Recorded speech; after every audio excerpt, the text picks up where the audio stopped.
Now, with this shift in perspective that I've had from campaign mode being the intended gameplay experience to arcade mode being rather the intended gameplay experience,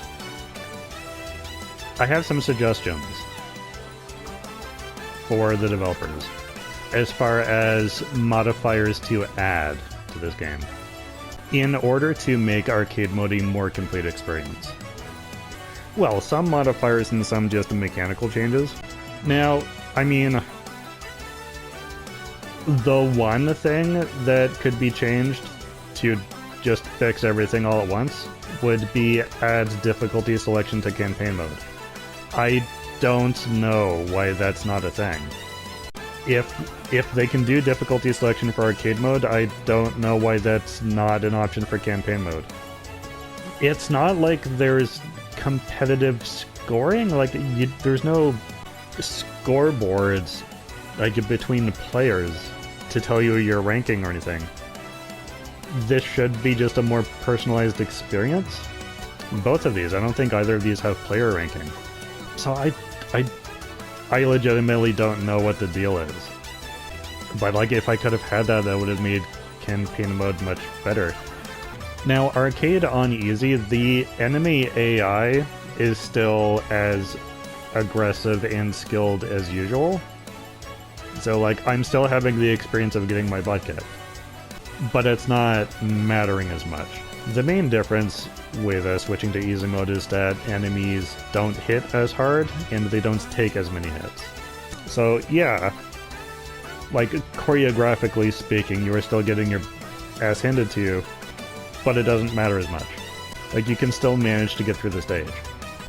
And that's the big thing. I just found that in campaign mode I was either dying or stressed about dying. Like, way more than I wanted to be. I was looking for more casual experience. I didn't realize that I had to go to arcade mode for that.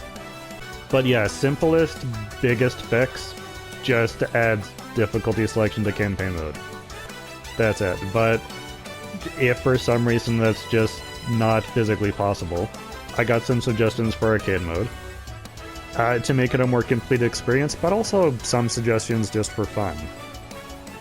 So yeah, starting with the modifiers to add to just to make arcade mode a more complete experience for people, you know, only doing arcade mode for this game.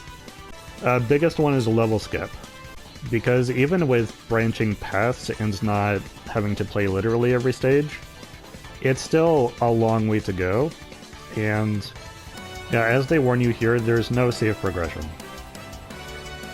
And again, I don't know why that is, but that's the decision they made.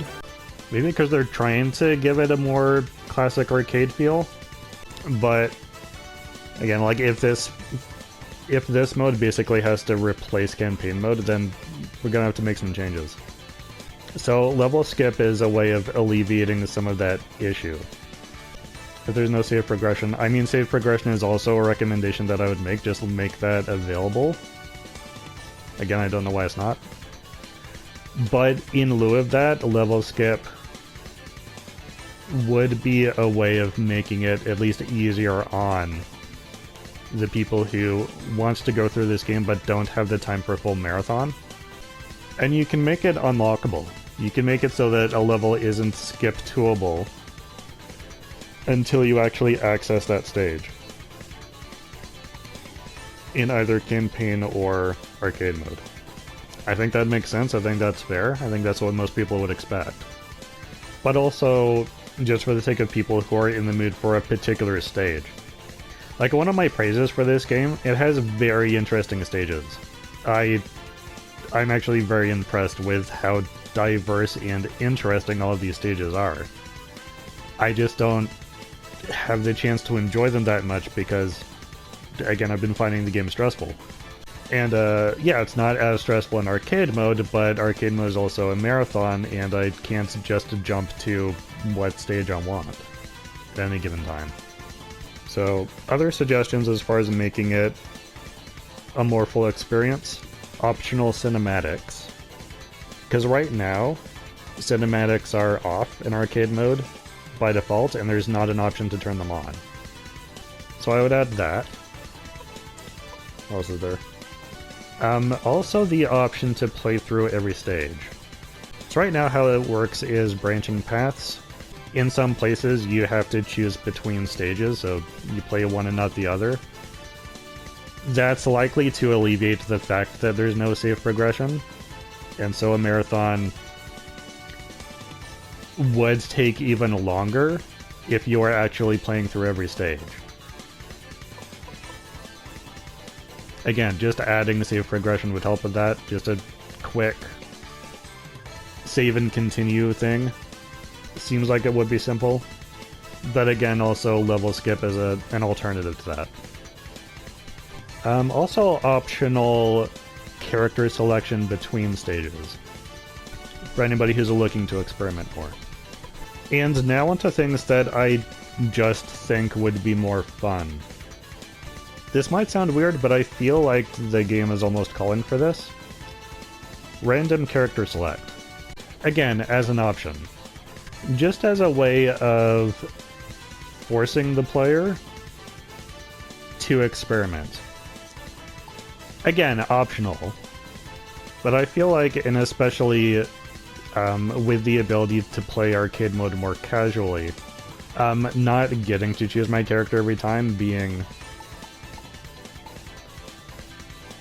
handed someone to experiment with on a particular stage, sounds fun to me. Y'all can let me know in the comments if that sounds fun to you.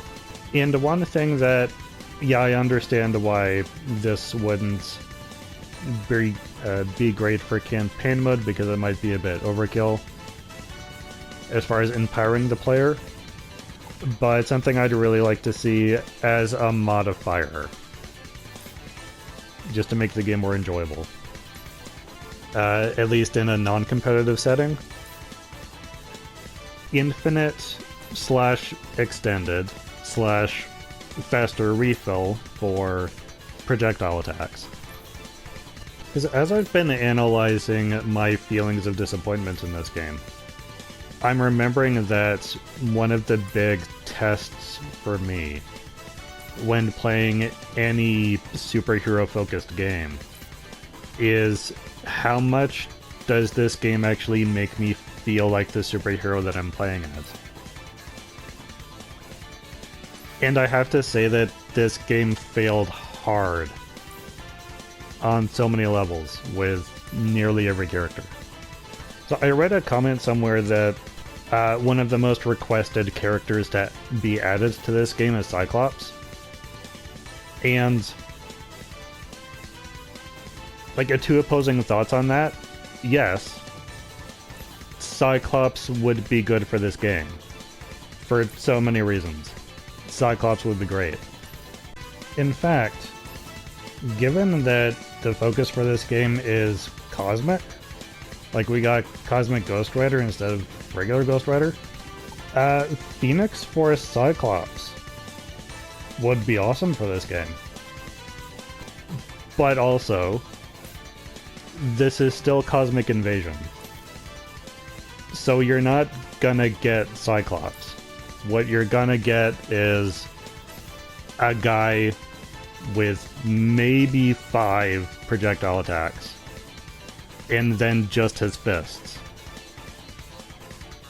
Until he's, rested up enough to do another 5 laser beams. And those laser beams won't amount to much either. If they're generous, it will take 3 laser beams to take out a single AIM trooper. But more likely it'll take like 4 shots. Because I just double checked just now. From Iron Man's repulsor blasts, it takes 5 of his 8 shots to take out a single AIM trooper on the default difficulty setting. That should not be the case. Like, even the fact that Iron Man has to recharge at all. Like, I feel like you don't understand how the arc reactor works.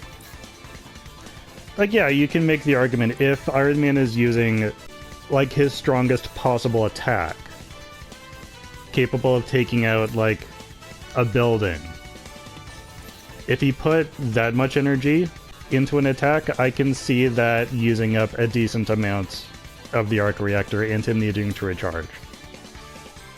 But his basic repulsor blasts, those should not have to recharge as frequently as they do.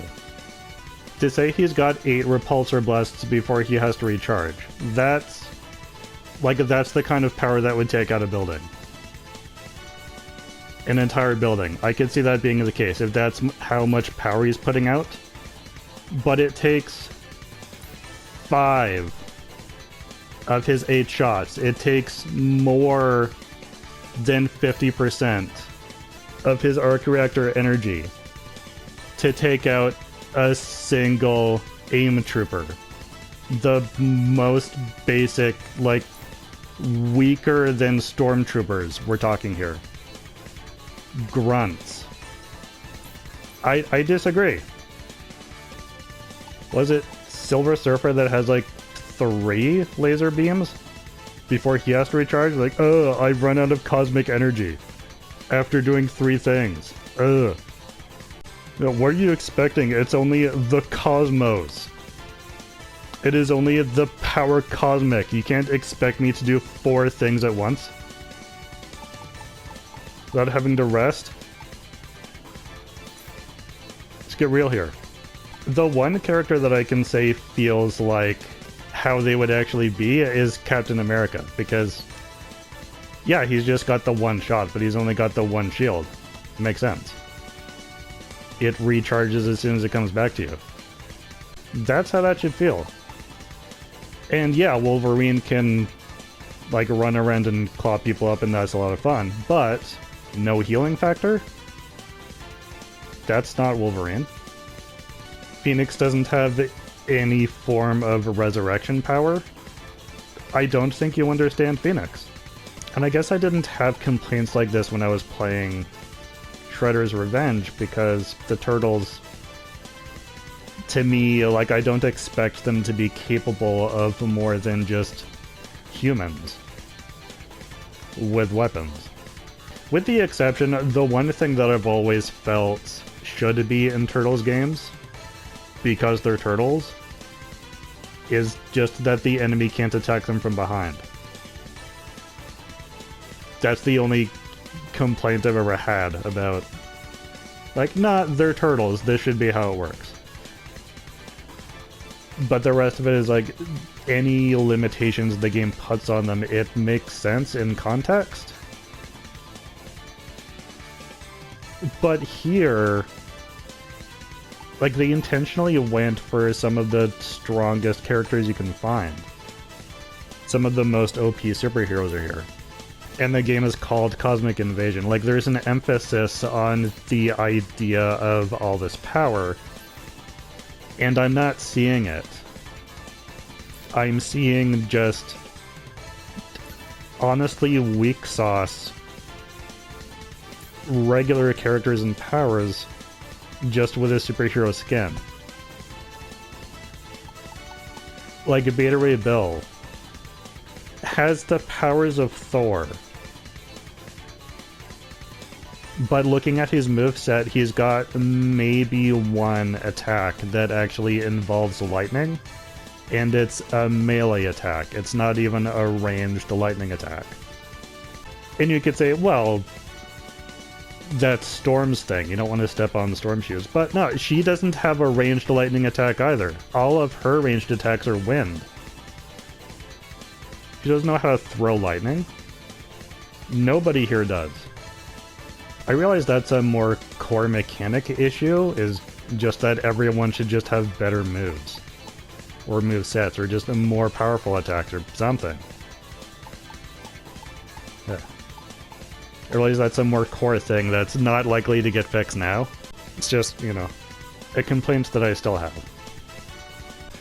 But as far as, like, I'm looking for ways to alleviate that issue, and understandably, you know, don't have this in campaign mode, but arcade mode, where with some of the modifiers they've already given us. Like, they're giving us permission to be stronger.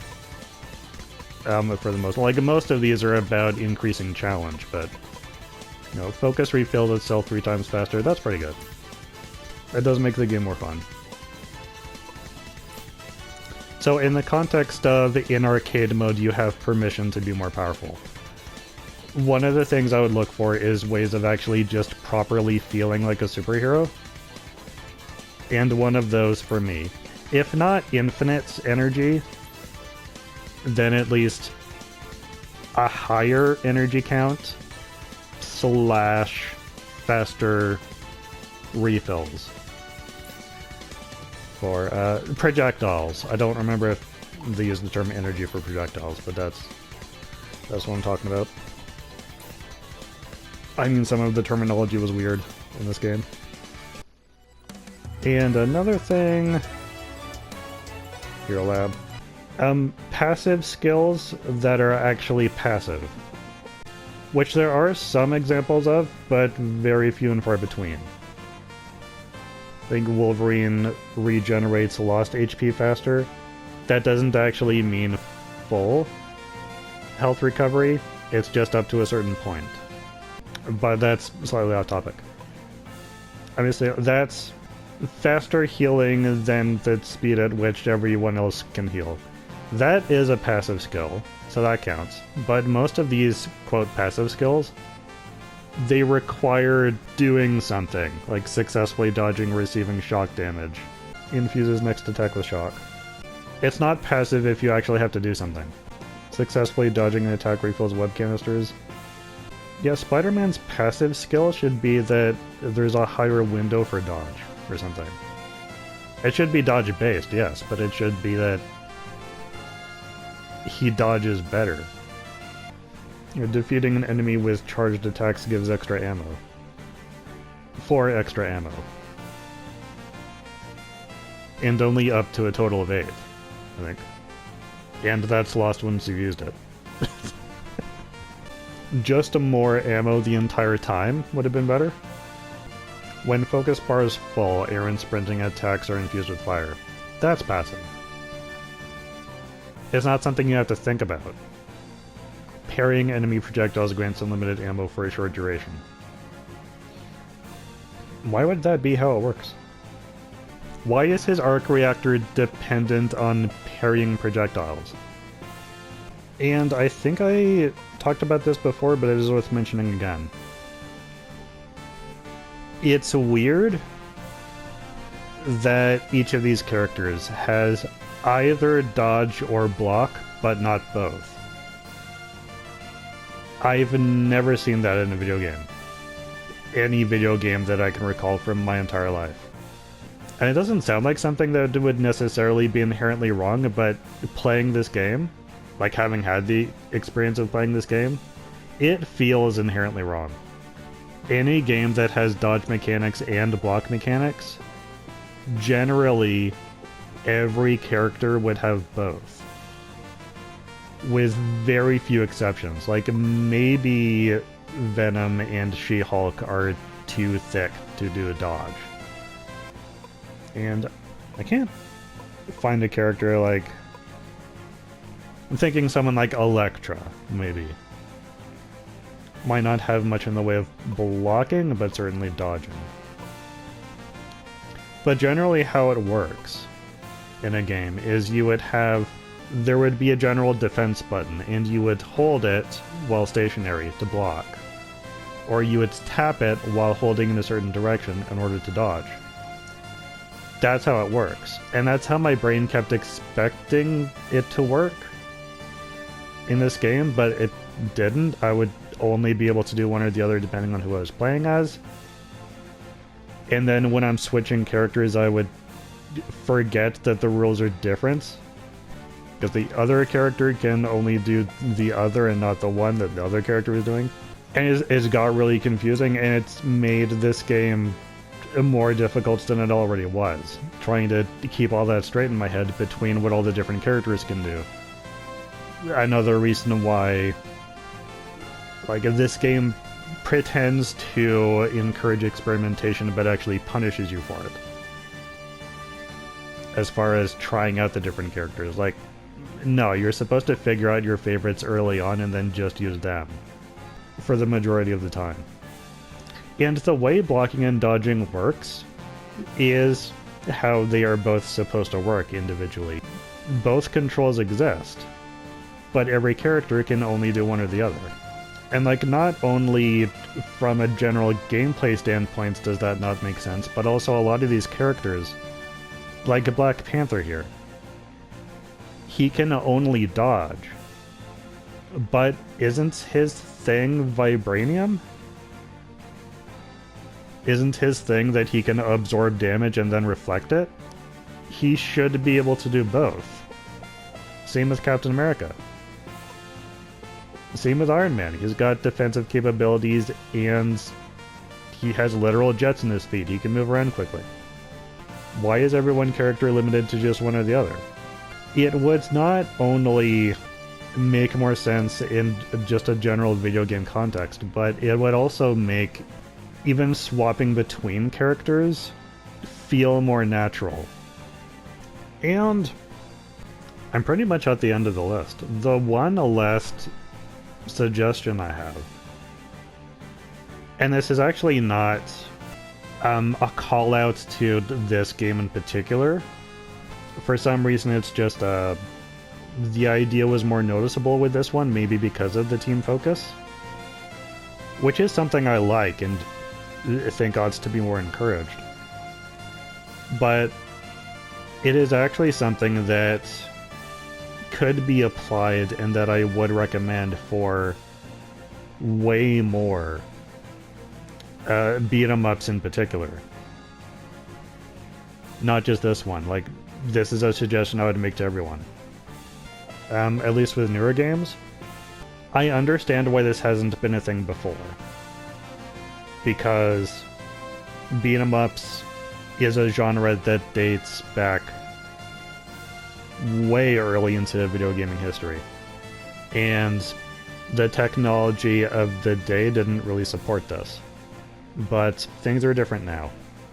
And as I see games like this with such a heavy team focus, a question keeps coming to mind of why not allow for AI buddies? Again, back in the day, particularly beat-em-ups started off in the arcades. There wasn't a need for AI buddies, generally. But the gaming landscape is different these days. Most gaming is done on home consoles, and, like, keeping target audience in mind, not all gamers, but a lot of gamers, myself included, it's more relaxing and more chill to be playing a game on our own than either trying to set something up with people or play online with strangers. We'd rather just play on our own, but not necessarily lose out on the intended features that come with a game like this, which includes, in this case, up to 4 players. But why aren't AI buddies a thing? They are becoming a more prominent thing in certain other genres, like particularly shooters, team-based fighting games, but not beat-em-ups yet. Unless you count the X-Men Legends and Marvel Ultimate Alliance games, which were a lot of fun. At least the ones that I played. But those also had more of an RPG elements to it, and maybe that's cross-genre. It's not a traditional, straightforward beat-em-up. So maybe that idea just hadn't occurred to modern beat-em-up developers. But I would say give that some thought. Because yeah, the way the game is set up is I can form a team of 2 characters alternatively that I swap between, but there's very little opportunity to actually see them on screen together, playing through a stage long term, and I'd like to see that. I'd like to be able to run around a stage, you know, as Beta Ray Bill with Venom following me around. helping me beat up bad guys. That sounds like fun. Instead of just tagging between them. Again, that's just a general suggestion for beat 'em ups in general. That's something that I'd like to start seeing incorporated. Especially in games that have a team focus.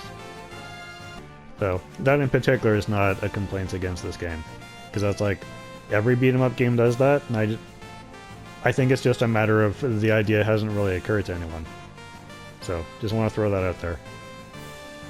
It does occur to me that possibly one of the reasons that they haven't made AI companions more of a thing in more games is because that would alleviate the need for the premium memberships for the various consoles in order to be able to play online with others.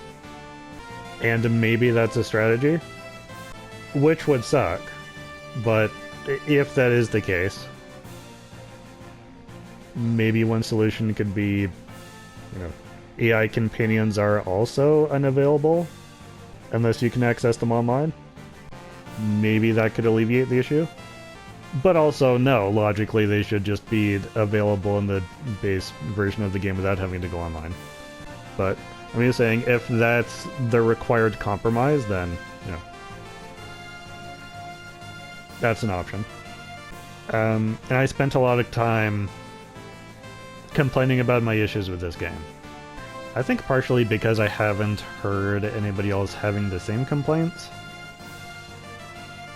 And I don't know how much of that is just I suck, or at least I suck at this game in particular. Don't know how many people struggle with it as much as I do. But yeah, the biggest issue was simply that I went into this expecting a more casual experience, and I just didn't get that until I tried arcade mode. But arcade mode, as a singular experience, is missing some things. So I want to address that. Because if those things can get added, arcade mode could easily become a main way to play this game. The proper way to play this game. And experience it in the way that I think it was meant to be experienced. That campaign modes just didn't provide for me. So I just wanted to go over that. I think that's really all that's preventing me from enjoying this game as much as I think I'm supposed to be enjoying it. Is just the ability to have a more casual experience. Most of the complaints I have, I think would be alleviated with just that. And that's everything that's come to mind so far. Is there anything you guys would like to see added to this game? Any features you'd like to see tweaked? Any changes you'd make to any of the suggestions that I've made in this video? Let me know in the comments. I'd love to hear from you. To their credit, from what I've heard, the team is listening to people. They're listening to feedback, and they're looking for ways of improving the game. So I think if we just let them know, politely, like more politely than I've been in this video, it seems like they'll listen. One thing I can clearly tell from this game, there's a lot of love for the source material. I think these people are passionate about this project. I think they want it to be as good as it can be. And I support that. I did arrange plans for myself to show you guys arcade mode, but this video has already gone on a lot longer than I had planned on it. Surprise, surprise, it turns out I can rant. So that'll end up being a separate video. But yeah, not doing the whole thing because that'll be like too long and I've already covered all the content. I just want to show you guys, and because there's no level skip, I can only show you the first stage. But I'll show you guys like some of how arcade mode works. So look forward to that. Until then, thank you for watching this video. I hope you're all staying safe. And I'll see you later.